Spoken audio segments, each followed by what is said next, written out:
Hello बच्चों, teach bye AR coaching में आप सबका स्वागत है। आज हम आपके सामने लेके आए हैं क्लास 10 डस्ट ऑफ स्नो का फुल एक्सप्लेनेशन इन हिंदी में। इसमें देखिए हम आपको क्या क्या चीज़ें बताएंगे। इसमें हम आपको इम्पोर्टेंट जो पोएम है उसके बारे में डिस्कस करेंगे, जो सेंट्रल आइडिया आपको इम्पोर्टेंट है उसके बारे में बात करेंगे। आइए वीडियो शुरू करने से पहले आप लोग मेरे चैनल पर अगर नए आए हैं तो चैनल को सब्सक्राइब कर लें और वीडियो जितनी हो सके उतना वीडियो को शेयर करें, वीडियो को लाइक करें।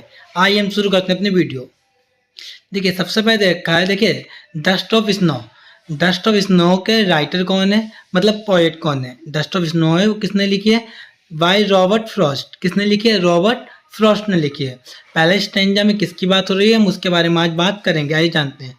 देखिए लिखा है द वे ए क्राउड सुक down on me the dust of snow from a hemlock tree. इसमें बता रहे हैं कि कवि कह रहे हैं कि मैं एक वृक्ष के नीचे वृक्ष के नीचे खड़ा हुआ था। जो कवि था वो कहाँ खड़ा हुआ था, वृक्ष के नीचे से गुजर रहा था या खड़ा हुआ था, इसके बारे में कोई डिसाइड नहीं कविता में बताया गया है। तो हम लोग मानते हैं कि वो गुजर रहा था। तो उस समय मतलब वो जब गुजर रहा था तो कहीं से एक कौवा आया। क्राउ मीन्स क्या होता है, कौवा। तो कहीं से एक कौवा आया। कौवा ने क्या किया, जो डस्ट ऑफ स्नो यानी हेमलॉक ट्री था। हेमलॉक ट्री का मीन्स होता है धतूरे का वृक्ष। हेमलॉक ट्री मीन्स क्या है, धतूरे का वृक्ष। तो याद रखना इसका मतलब क्या होता है, हेमलॉक। हेमलॉक मीन्स क्या होता है, धतूरे का वृक्ष। तो उस समय धतूरे के वृक्ष पर एक कौवा आकर बैठ गया। और समय कैसा था, उस समय सर्दियों का मौसम था। आप लोग जानते हैं कि सर्दियों का मौसम होगा तो वहाँ पे जो वृक्ष थे या घर जगह थी वहाँ पे बर्फ जमी हुई थी। तो जैसे जो कौवा था यानी जो क्राउ था वो वृक्ष यानी हेमलॉक ट्री की शाखाओं पर बैठा। तो वहाँ से क्या हुआ कि जो बर्फ के कण होते हैं, जो बर्फ की स्नो बोला गया है, जो बर्फ के कण वो आके जो लेखक ने जो कवि था उसके कंधों पे आके गिरा। इसमें इतना बताया गया है। आई होप कि आपको समझ में आ गया कि द वे ए क्राउड सुक down on me the dust of snow from a hemlock tree. Snow क्यों बोला गया, स्नो बर्फ है और डस्ट में क्या है, जो बर्फ के कण है उन्हें बोला गया। आइए सेकेंड स्टेंजा पे चलते हैं हम लोग। सेकेंड स्टेंजा पे देखिए आप लोग बताया गया कि has given my heart a change of mood and saved some part of a day I had rued. वो कभी कह रहा has given my heart a change of mood. जैसे जो वर्ब आप लोग देख सकते हैं, देखिए यहाँ पे जो कवि है देखिए हम जो रॉबर्ट फ्रॉस्ट जो क्राउ है, जैसे इसके जो कण थे बर्फ के उसके कंधों पर गिरे तो उससे क्या हुआ ये जानते हैं। देखिए हैज गिवन माई हार्ट, जैसे इसके जो बर्फ उसके कंधों पर गिरे आके तो उसका जो हार्ट नहीं है, जो इसका हृदय था, क्या था, हृदय। हृदय तो पूरी तरीके से क्या हुआ, परिवर्तन हो गया।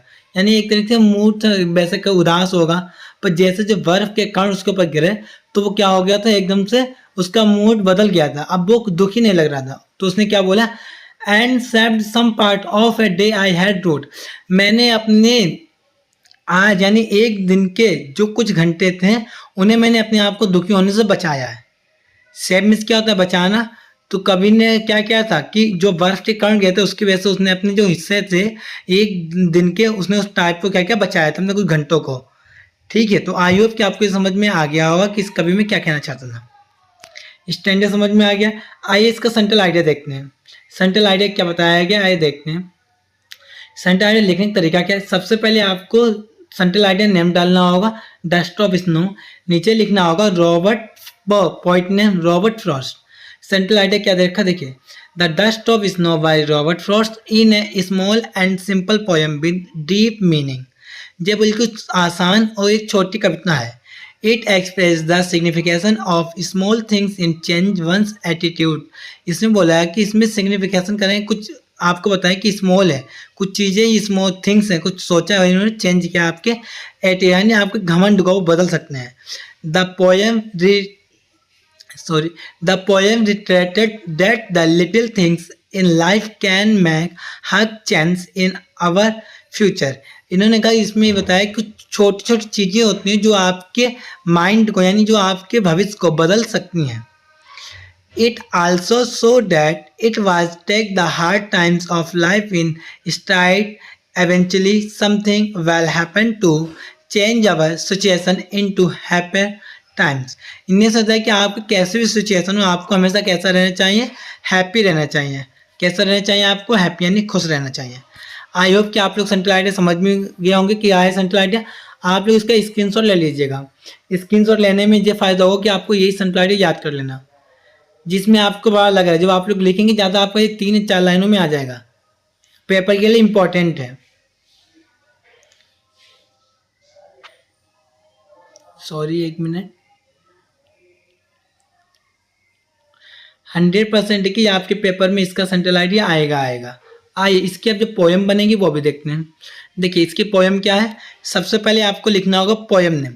पोएम नेम क्या होगा, डस्ट ऑफ स्नो। फिर लिखना होगा पोएट नेम। पोएट नेम क्या है, बाय रॉबर्ट फ्रॉस्ट। फिर पोएम क्या, देखिए, द वे ए क्राउ सुक down on me the dust of snow from a hemlock tree. आपके एग्जाम में सिर्फ 4 लाइन की पोएम आती है। कितने मार्क्स की पोएम आती है आपकी? 4 लाइन की, और मार्क्स आते हैं 3 मार्क्स। 3 नंबर की आपकी पोएम आएगी। आप बताइए आप क्या 3 नंबर नहीं ला पाएंगे?